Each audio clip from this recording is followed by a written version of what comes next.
All right, today we're going to demonstrate a Spatz gastric balloon adjustment and show you how we do it.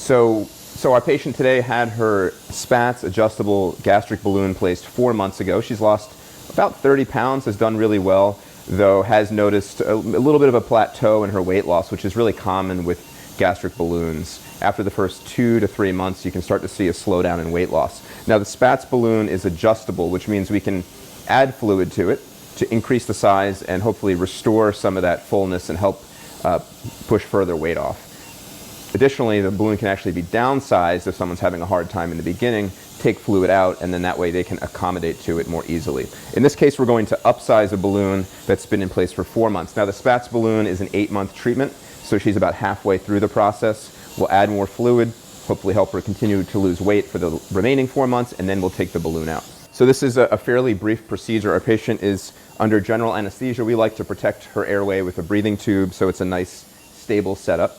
And we'll start with an endoscopy. So we'll go down into her stomach and take a look at the balloon. So she has been on a liquid diet for 3 days leading up to this adjustment. That's because the balloon really slows down stomach emptying, and if we did not do that, there'd still be a lot of solid food. You can see that even after 3 days of liquids, there's still a little bit of liquid and debris in the stomach, but that won't interfere with what we need to do. So there's our Spatz balloon. Now, the Spatz balloon has an inflation tube attached to it.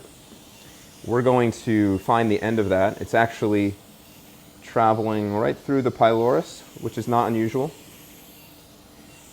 And so we'll kind of follow that through, and then we'll grasp the end of it and pull it out of the mouth. Then we can connect a syringe. Okay, so Victor's going to hand me a rat tooth grasper. I'm down in the duodenum, which is where this tube is residing. Actually, yeah, close there. All right, so we have a hold of the loop, and there you can see the inflation tube.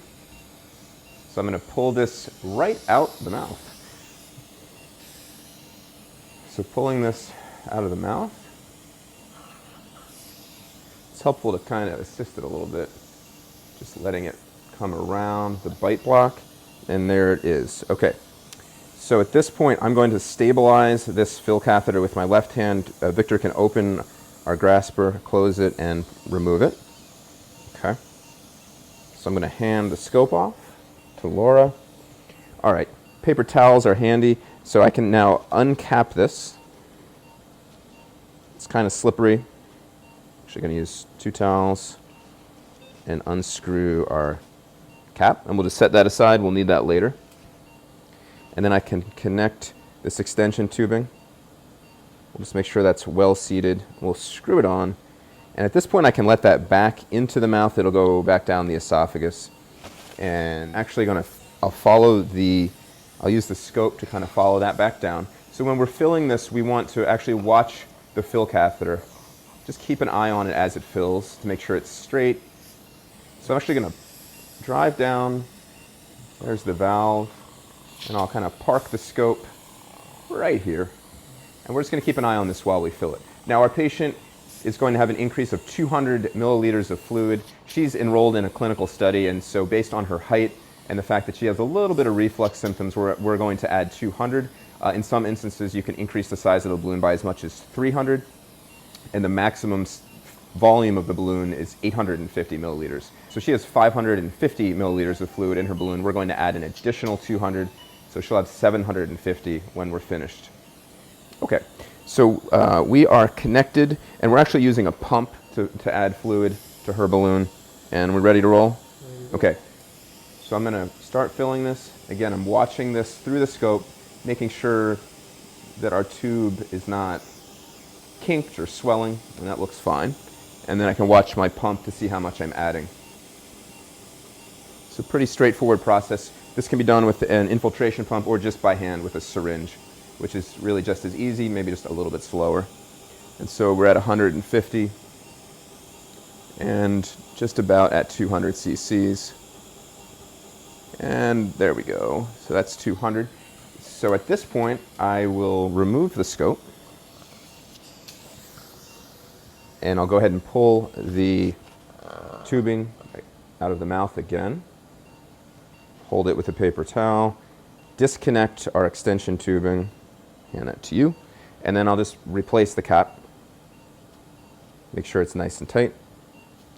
And then we can drop that back in. And then the last step, I'll drive back down the esophagus and just kind of nudge the inflation tube back down into the stomach using the cap. Just kind of gently push that back into the stomach. You want to make sure the catheter is all the way into the stomach.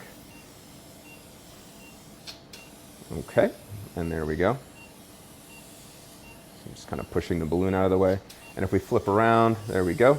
So that is our 750 cc balloon. And so our patient will follow a liquid diet for a few days after this, just to make sure she's adjusting well to the increased size. And then she'll go ahead and transition her diet back to regular food. And then in 4 months, we will remove the balloon. And she's working with our nutrition team throughout this entire process to make sure she's eating well, eating healthy, following the recommended portions, and really making those long-term changes that will sustain her once we do remove the balloon. And that concludes the procedure. So that's a Spatz balloon adjustment. For more information on the Spatz balloon, intragastric balloons in general, or endoscopic weight loss, you can visit our website at trueuweightloss.com.